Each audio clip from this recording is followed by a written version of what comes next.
the phase that I'm in right now, which, yes, we might be in a different phase than you are listening to this, but we're all in growth phases that are challenging to us. This happens to be the current one I'm in. It's hard, and when it's hard, sometimes that leaches into you adopting tasks in the business that you don't want to do, or adopting tasks in the business that someone else should be doing, but you aren't delegating them well. You're not communicating the vision well. You're not communicating why or what the thing should be, what the thing is. And so you end up adopting the task, and then you end up doing a bunch of things that are draining your energy. And you end up not liking your work anymore. And then you start looking for other things, going back to that 2-year turn and burn cycle. What's up, y'all? Welcome to the Carrot Cast. Now, the Carrot Cast, we're usually diving in doing interviews with amazing real estate investors, amazing real estate agents. Now, in these episodes, every Thursday, they're the Trevor Truck Talks, where you get to hear behind the scenes of the mindset shifts I'm going through as a CEO of one of the fastest growing companies in America, and the mindset shifts you can take to run your business and win back your freedom as well. Let's dive into this episode.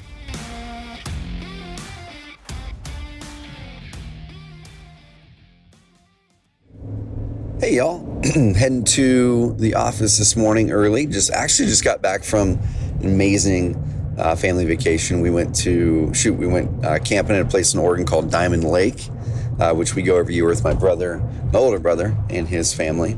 And then we drove directly from Diamond Lake to Boise, Idaho for a night, and then checked out Twin Falls. Was it Twin Falls? Checked out Twin Falls, Idaho. I think it was Twin Falls. And then we went over to Jackson Hole, Wyoming for 2 nights, which was amazing. We definitely want to go back to Jackson. So much stuff to do.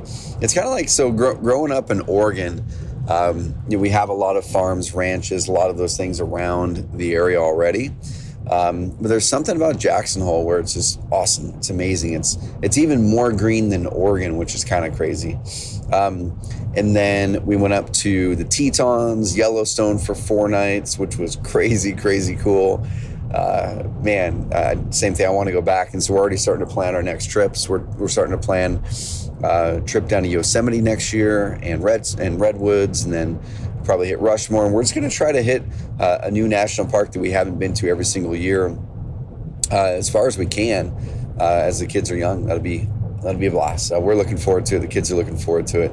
And it was fun. So I'm driving back to the office and just thinking a lot because as you guys have been hearing in these Trevor Truck Talks lately, and for those who are at the last Carrot Camp, you guys and gals got to hear in deep detail how I'd kind of hit the end of my vision runway in mid 2020 or so. And go back and listen to that episode of the podcast where I talk about vision and hitting your runway. Have you run out of runway in your vision? And it really, really resonated big time with a bunch of Carrot Campers. Chris from Florida, who he had his first 7-figure net profit year last year. He was at the last Carrot Camp, and his team, they didn't have a vision. They didn't have a written vision down, and that was one of the big light bulbs for him. Was we had the 7-figure net, but what's next? And what's usually next if you don't have a crystal clear vision on where you're wanting to go that excites the crap out of you, that you can sell to your team as well and excites the crap out of them. What usually happens is you end up just going for more dollars, right? The dollar amount just gets bigger, and then eventually that dollar amount is going to mean less and less for you. And then you're going to be looking at it as, I'm making all this money. Am I enjoying life? And if you're not enjoying life, if you're not enjoying your work, then you're going to start to find other things to do, get distracted, not like your work anymore, not want to wake up to do the work that had created that business for you that's making all that money now. And then you're going to end up self-sabotaging your business. So your business actually goes downhill. And then you've got to save it. And it might get exciting again because now you've got to save this dying business. And your focus and your vision is hyper-focused now because it's to save the company, right? And so that pattern I call the 2-year turn and burn cycle, 2 to 3 year turn and burn cycle. And it's really, really common with entrepreneurs. So we're doing our next Carrot Camp this September, if you're listening to this in 2021, in September. So go to carrotcamp.com. And no matter when you're listening to this, what year we do Carrot Camps, May and September, just go to carrotcamp.com. The spots fill up every single time. This last time they filled up in a week, 15 spots in a week, and we limit them to 15 people. Number one, for the size of the venue. We can't fit a lot more than that, plus many people on our team in the venue. But check it out, guys, carrotcamp.com. So we're going to be diving into that in even more detail in the September camp with campers. But the reason I'm bringing this up is this. Okay, as I'm driving back into the office, and we have our company retreat next week. And it's our first company retreat, first in-person company retreat since COVID started. We usually do them every 6 months, July and January. And the last couple have been virtual, and they've been amazing. But they've been virtual. And this is going to be in person. So we have almost 50 people that we're flying into Oregon. We rented an entire historic resort, historic hotel in Hood River, Oregon. And we're going to be there for the whole week this next week. And so it's got me really thinking about the business, really thinking about, what message does everyone need to hear? What is it that people need to get excited about? And like I said, last year, as I had ran out of the runway in my vision, because I'd reached the end of my 5-year written vision statement, and I hadn't been inspired to come up with what the next 3 to 5 years is. That starts to trickle down to the team. And we started to feel it this past 3, 4, 5, 6 months, where there are certain people on the team that weren't as connected with the new vision as I had thought or hoped. And then you start to see the same thing with those people that happens with the entrepreneur, is they start to go, okay, well, what's my vision? Where am I going towards? Do I have anything to connect to? And then if they're not loving their daily work, what happens is the person just doesn't enjoy the work anymore, and they might start looking elsewhere, right? And so if you have a team, you as the entrepreneur are going to precede the thoughts of the team by probably 6 to 12 months. So if you're insanely excited about the vision of the business, you can get them excited in a rah-rah session, but you've got to keep driving that vision over and over and over again for 6 to 12 months before your team is really going to be fully locked in the way that you are, fully clear the way that you are about it. It's not going to happen on one rah-rah session. And that's something that I've learned, several times over the years. And each time I go, man, it feels like I've spoke the vision so many times, but it feels like, some people aren't grasping it still. It's because I'm not speaking it enough, or I'm speaking it to people that are around me closely, like my leaders, but then everyone else doesn't get to hear it from me, or they're not hearing the same version of the vision, because it's kind of like a game of telephone through your leaders. So how is this relevant to any person, an agent or an investor, even if you're a one-man or one-woman show? It's this right here, guys. Is if you don't have a vision, something that I like to do is have a clear vision for my business. It's like, hey, here's where I want to have the business go. I have a clear vision for my life. That's my life vision story. I've talked about it in past episodes of the podcast. Just look up my vision story podcast episode. We'll link it up in the show notes. But I think you should always have something really, really big and exciting and scary that you're working on with maybe 10% of your time. Okay, so don't kill your primary business that's bringing in the money, that's bringing in the revenue. You should have something really, really exciting and big that is a secondary side hustle, that's a big mission item, that's something really exciting that fuels you, that your business ideally can fuel as well, that is so big, it's a 50-50 coin flip whether you'll actually achieve it or not. But it's so big that you're going to carve out 10% of your time all the time to really drive this forward and push it, and it excites the crap out of you.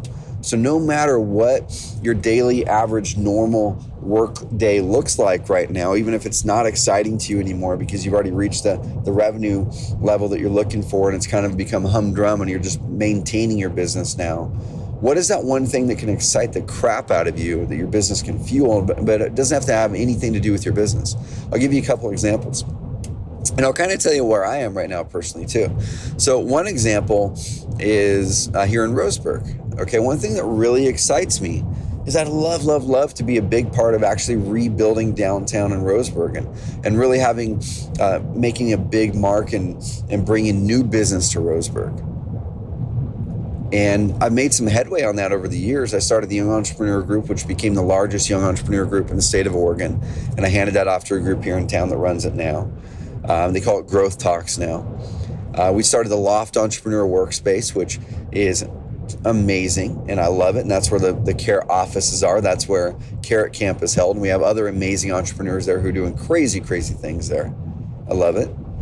And then we bought the building next door, which is a historical building, and we're currently in the process of renovating it. We have 2 new businesses downstairs, which is awesome. But I feel like I'm only spending like 1/3% of my time there, and it's kind of failing a little bit. It's not really growing. It doesn't feel like I'm really growing the skill set of how to do historical renovations yet. Things are limping along. Things are not moving as fast as I want to have them move because I'm not really clear on what I want to do. I'm not really crystal clear on what is the outcome here. What's the financial outcome so I can really carve out real money to make this actually happen? If there's a real financial outcome, should I hire someone to run that part of it for me? Right? And when you're not crystal clear about the thing, it's really hard then to allocate money or time or resources or hire to take that hill and to really tackle that thing if you're not really clear on what the heck it is that you're doing. And that's where I am with the Roseburg kind of revitalization is I've got my hands in a couple things here and there, but there's no real plan. There's no real clarity in the plan. I'm excited about the opportunity for helping to create change, but I'm not clear on what my role is in it. So I need to carve out some time because I've only got, like I said, less than 1% of my time is going into it, and I'm not putting enough time into that. So that's my question. It's kind of stewing in my mind is that my one big exciting thing that's outside of Carrot? Okay. There's another thing that pops up in my mind, and this one to me is actually even more exciting, which can fuel the change in Roseburg more. But same thing, I haven't carved out the time or resources yet. And now I'm going somewhere with this podcast, y'all. I'm telling you what is on my mind about the big thing that's outside of Carrot, where I spend 10% of my time, that excites the crap out of me, 50% coin flip, whether I can achieve it or not. It's big, it's exciting, could become bigger than Carrot if I do it right. But then I'm going to walk you through why I don't feel like I'm nailing it yet in those things, what I'm going to be changing this summer moving forward. And also, I'll kind of give you a deep look into my psyche too, because we are in a hard spot of Carrot, where we're almost 50 employees, and that 30 to 50 employee jump is hard. It's very interesting. It's something I'm insanely excited to learn how to lead through this. Because like I've talked in past Carrot Camp or Carrot Cast episodes, at this point in Carrot, I have to lead through it by building an amazing leadership team and coaching them well to results. Okay. In the previous phases, the previous stages, like I've talked about in previous episodes, you have to essentially delegate tasks, and then you're delegating projects. So you find people who are really amazing at getting outcomes and creating shipping things. Okay, shipping projects, shipping things that create results. And then after you delegate projects, then you delegate results. Now you're delegating, you find a person who you can say, hey, I want to go out and get 40 deals this year. Hey, I want to go out and execute online marketing and bring in 10 leads a week or whatever it is. And then you find the person who can already do that, who already knows how to do it. And they then are the owner of that result. And then you just hold them accountable. You coach them. You give them the resources. That's hard. Okay. What most of us are used to delegating are tasks. And you can only delegate tasks so far.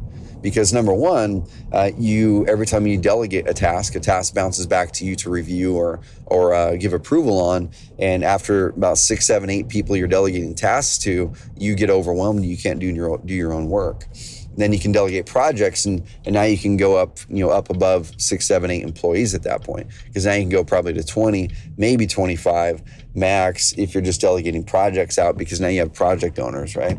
But if you're going to go over $10 million a year and over, let's say, 30 employees or so, you have to start hiring people who already know how to do what you're wanting to do, and pay a lot more money for them, and not just hire the cheap people, hire the expensive ones who are awesome and have an amazing track record, and then pay them well and incentivize them well to hit results that you need hit. And so once again, why am I bringing this up? Because the phase that I'm in right now, which, yes, we might be in a different phase than you are listening to this, but we're all in growth phases that are challenging to us. This happens to be the current one I'm in.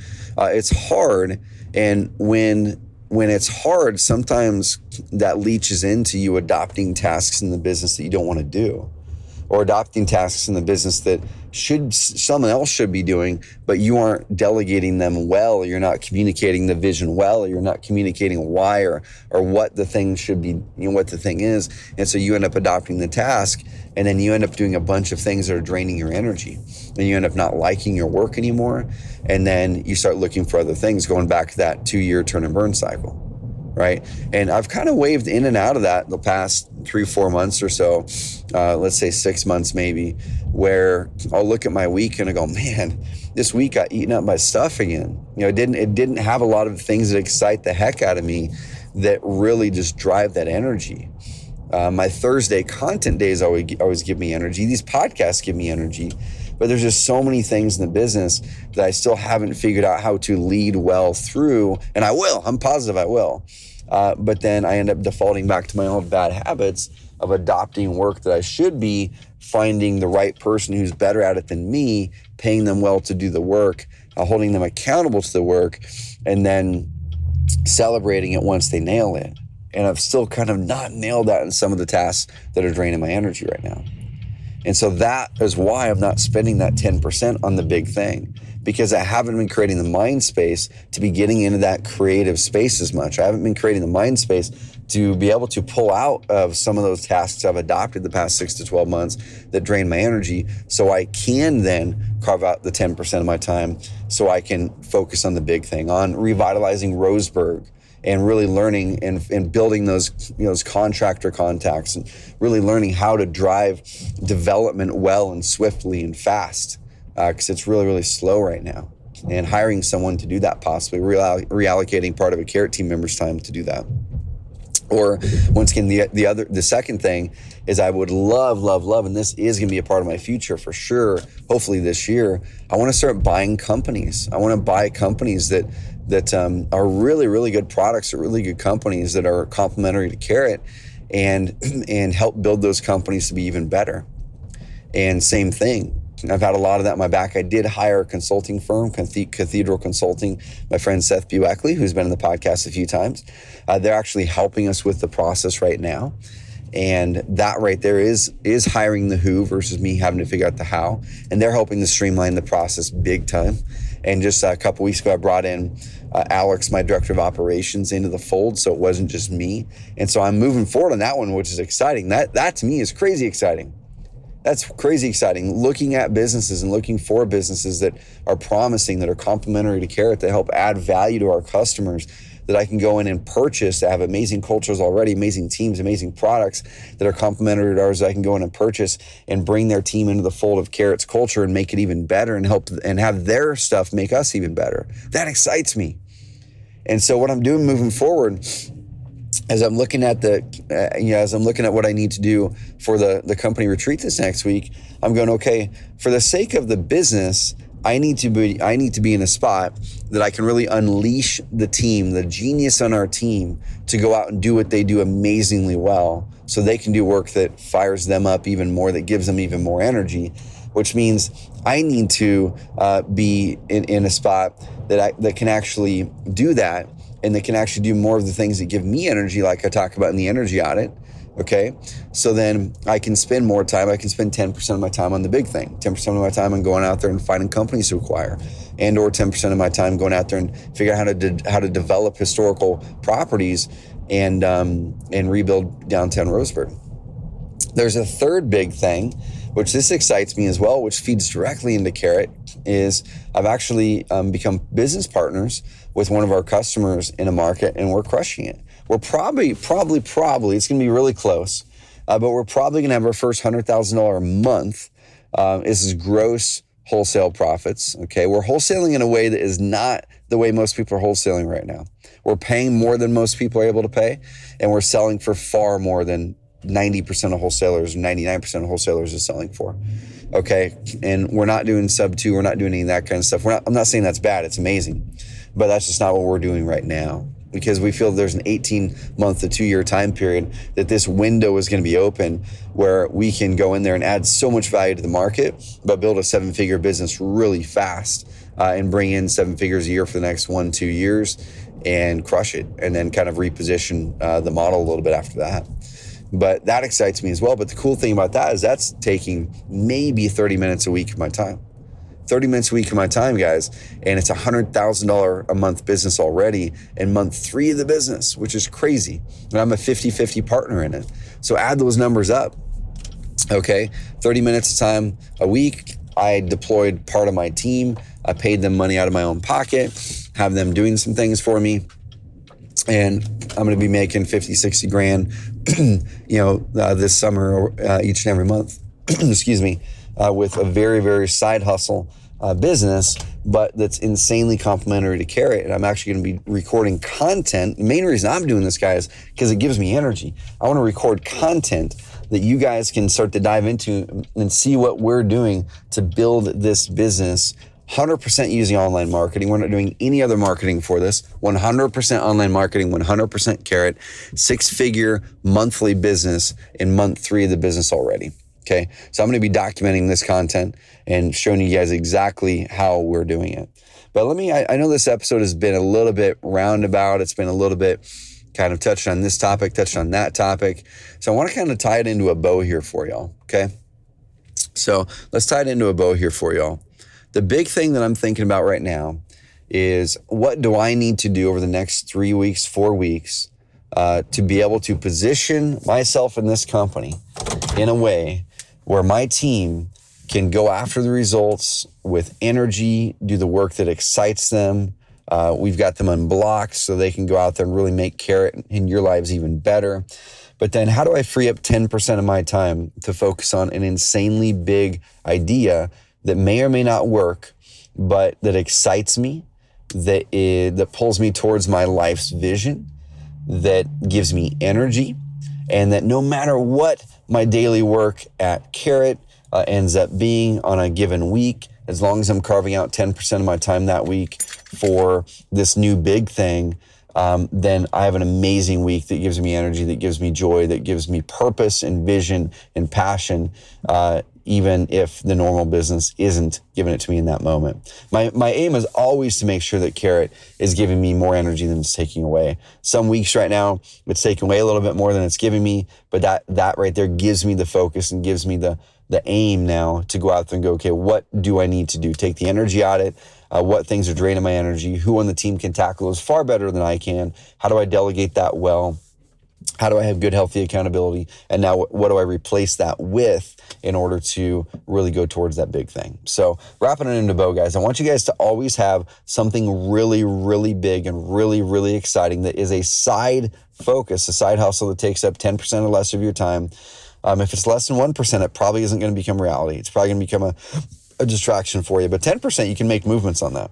And then take the energy out of it. Go to carrot.com/energy, take the energy out of it, and then figure out what things are draining your energy right now in your business that you can replace with the things that give you energy from this new big focus, this new big side hustle, this new big thing, vision, whatever it is, and start to replace those this quarter with those activities and delegate the other things that are draining your energy. All right, guys. So what I'm going to talk about in a future episode is I'm going to talk deeper on delegation, because it's a topic that comes up a lot at Carrot Camp. And I'm going to talk about my process for delegation and how I've grown this company to almost 50 employees, and what has been successful and what struggles I've had along the way as well. So guys, go to carrot.com/energy, get the energy out of it. Go to carrotcamp.com if you want to join me at the next Carrot Camp. It will sell out insanely fast. So go to carrotcamp.com. If you go there and there's the link to actually apply and purchase a ticket, it means we still have tickets available. If the link is not there, it means we fully sold it out. Okay, so go check it out, carrotcamp.com. I want to change your life, change your business, and we'll talk soon, y'all. Thanks.